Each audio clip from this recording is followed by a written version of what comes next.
And when you hear all these carols and the various renditions, you know that we're closer to Christmas.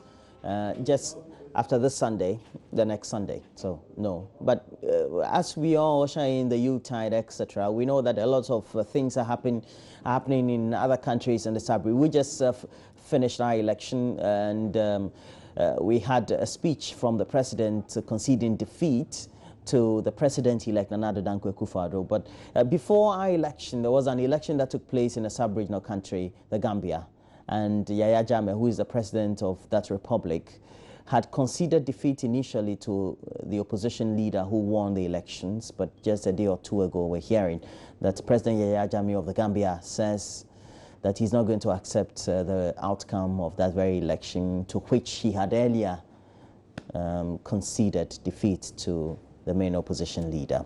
We would want to talk about that very subject, how that also increasingly is going to play out and also contribute to the instability in the Gambia, but also have a certain reflection on the geopolitics of the times and also in the sub-region. We have Dr. Vladimir Ntwidan. So he's an international relations expert, was with LESIAD, but now with other duties on his area of specialization. A very good morning to you, sir.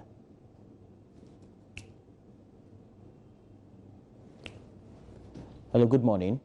Good morning, and good morning to your viewers and listeners. Well, thank you very much, and it's a privilege to have you online. But the situation in the Gambia, was it something that was expected, knowing that Yayah Jammeh had conceded to the electoral defeat a week or two ago?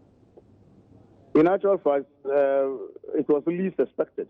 I mean, people applauded him and applauded democracy. That one of the persons whose tenure of office has been fraught with all kinds of inconsistencies and things like that should accept defeat was kind of good news for the world. Then all of a sudden, I think fearing the unknown, fearing what would happen if he handed over power, he decided to go into this kind of position. It's very unfortunate. But the bottom line was, I think the opposition, so angry with what had happened over the past 22 years, made some remarks. One of them in London made a remark about how he would be interested in taking Yayah Jammeh to the ICC.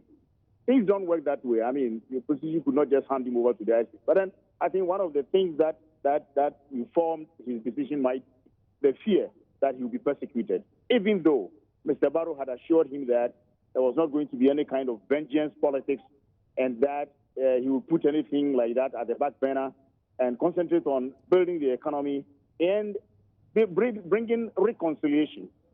So it's something that was very least expected. Because that leads me to my next question. What should have been the posture of the opposition then, knowing that you haven't yet been handed over power or having not been sworn into office? In actual fact, the opposition did nothing wrong. The person who made this remark, I don't know his position in the opposition, but then it's one of those things that opposition members just rant and brand and make all kinds of utterances. And Yayah Jammeh shouldn't have taken it serious, because the person who had won, the president-elect, had assured him that there was not going to be any persecution, and he had assured him that there was going to be a Truth and Reconciliation Commission on the lines of South Africa. He was clear on the lines of the South African Truth and Reconciliation Commission. You know, so he didn't have anything to fear. What he has done, if I should go ahead, what he has done is what we call in diplomacy struggle for the weak. He's going to bargain for his exit on terms that will not be from the side of the opposition. What he has done is that he knows that the international community will come on him. Everybody will be insulting him. I mean, but then for him to relinquish power, he will bring some demand. As ECOWAS is going in, he will bring some demand. And it will be put on paper. And I think that is exactly what he's doing. I don't think he means staying in power any longer, but he wants to bargain his exit. Well, he came into power through a coup, and we know that was in 1994. Subsequently, he's won elections over the period again, and we all know the circumstances under which those elections were convened. But if you look at the human rights record of Yayah Jammeh and the complaints from the international community about him and the way he ruled the Gambia, It suffices to say that no matter what the opposition says, they'll still have some axe to grind. Whether you like it or not, 23 years is a long time in power, and he must have his own supporters too. He has divided the army right now. He's promoted some generals who are loyal to him, and he has created a situation where, yes, I am a president. People say I didn't rule well. I've done this. I'm eccentric. No, all kinds of things to be said about him. But anyway, but then these are the variables he's going to use to bargain his exit. He knows it too well, and therefore it didn't surprise me that he's taking this position in order to bargain his exit. That is the bottom line. His human rights record notwithstanding, he needs to bargain in order that these things will not be held against him in the immediate future.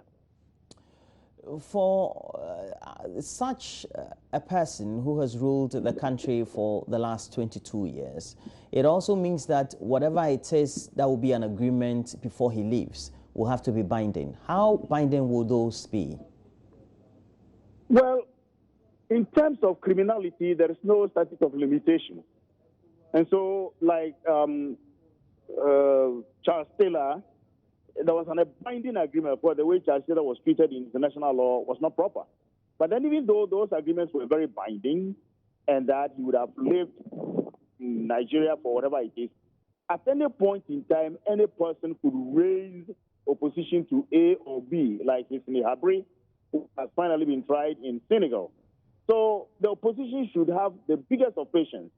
In most places like this, like Zimbabwe or Compaorés, Burkina Faso, and we need to have the patience and allow transition a smooth one in which innocent lives will not be lost. And then posterity will take care of the rest. Because take 100 years, look at Argentina. I mean, almost every general who took part in the massacres in the 70s, 78, and that sort of thing, were finally tried. There's not a single person who has gone scot-free. The Holocaust, Germany, Second World War, people as late as quite recently, last year, were still being tried for crimes they committed in 1939-45.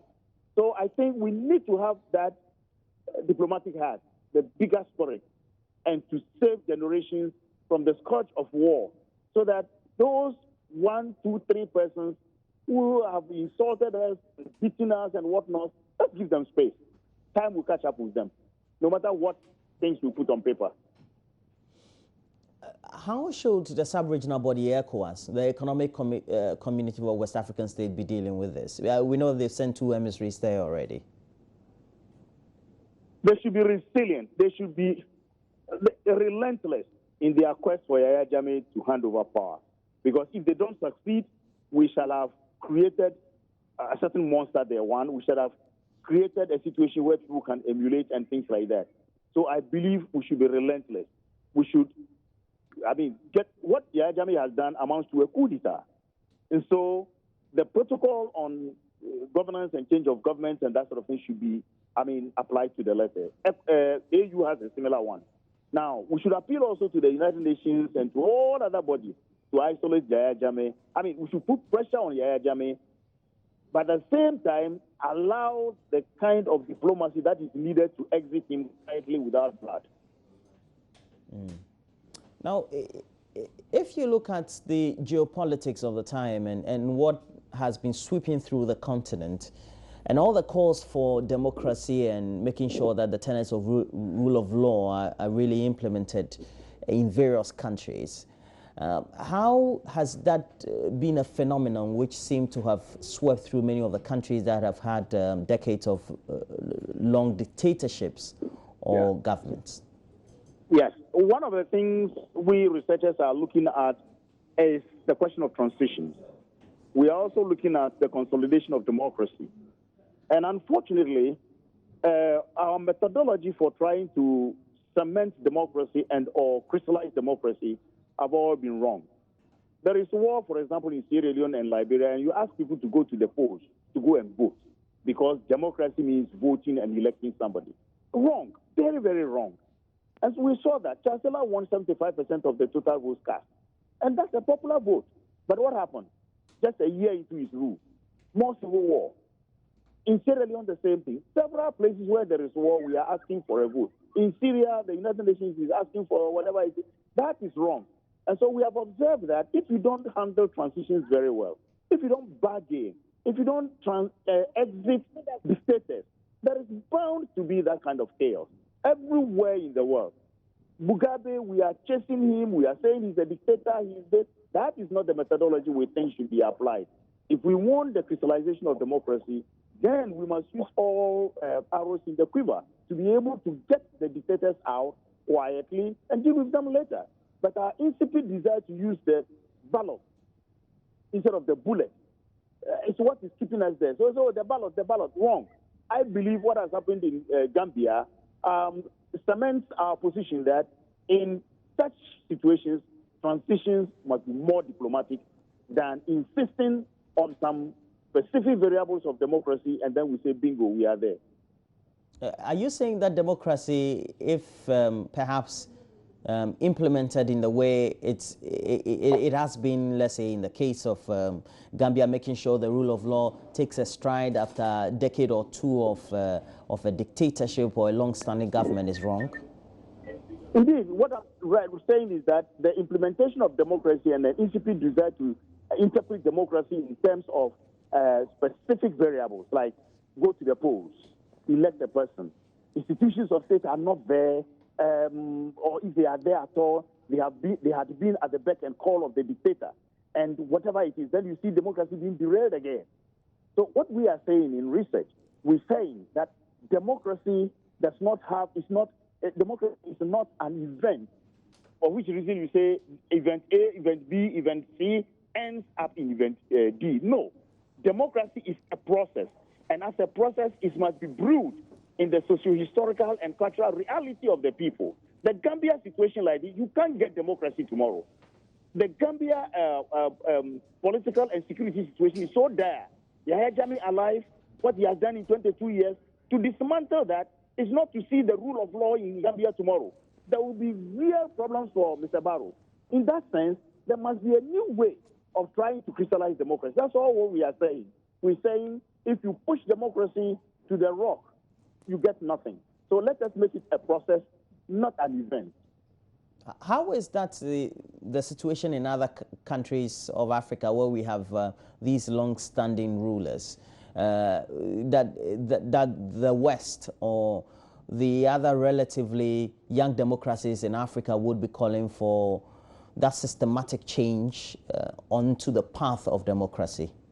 Is it because of cultural issues as a result of that they have to tread carefully, or that democracy in itself is just something that we can't be implementing across the continent wholesomely? Exactly. That is the problem we're facing. We're calling for democracy in Zimbabwe, for example. But what kind of democracy? The people go to the polls tomorrow, and whether it is rigged or not, let's assume that Mugabe rigs the elections and wins again. That is your democracy. That's what we want. But if we have been able to help the people gradually to build institutions of state that are credible and that are independent, then a vote, then, you go in such a way that the things you want to see in democracy are there. Look, let's be honest. In Ghana, we have understood democracy. The people themselves have helped in building institutions. Our last elections have gone on very smoothly because the people themselves, opposition and civil society, we were demanding B, we are demanding C, all in the interest of cementing and crystallizing democracy. You know what? What has happened is because we were able to reshape the EC, we were able to reshape the police, we were able to keep into the minds of the people that elections are won at the polling stations, and when we are declared, we will accept. And that is how Ghana's democracy is going, because we are building it as a process, not as an event. A post-Mugabe Zimbabwe is not going to be palatable if we don't build through like Ghana is building. We saw what happened in Sampaori's Burkina Faso. We saw Conte in Guinea. And these are the issues, these are the things that make us believe that the way we're trying to always force the pressure on the throat of people we think are dictators is wrong. Let us exit them quietly. Let us build the institutions of state, credible institutions which are not at the beck and call of incumbents, and then democracy will come by itself. Well, we'll see how that goes. But if, let's say, the interventions of ECOWAS and its emissaries fail, what then could be the best option? ECOWAS should know it. They shouldn't go and demand American type of democracy tomorrow or British type of democracy tomorrow. They must know what some of us are talking about. The man wants a bargain to exit him. They should go with that thing in mind. They shouldn't go and threaten. The man can die with himself. I mean, he wouldn't care. He will bring some chaos. Is that what we want? We will be advocating for a situation where you exit the man for now to allow for smooth transition and to help Gambia build gradually to dismantle all that the Yayah Jammeh has done in the dictatorial form and bring back democracy. So ECOWAS should not fail. That is the thing. There's no question of if. They can't fail. If they do, UN should come in. The man needs only one thing, exiting honorably, without threat. Let's give it to him and let Gambia go on. Well, thank you very much. Dr. Vladimir Tridanso is the Director of Academic Affairs at Ghana Armed Forces and Staff College, but also was with the Lagos Center for International Affairs and Diplomacy before that, but also an international relations expert in his own right. Well, we have to call it a break here. When we come back, we'll be talking about young people in politics and the impact they can have, not only when their parties are in government, but also on the political terrain. Do stay on. We'll be right back with our guest.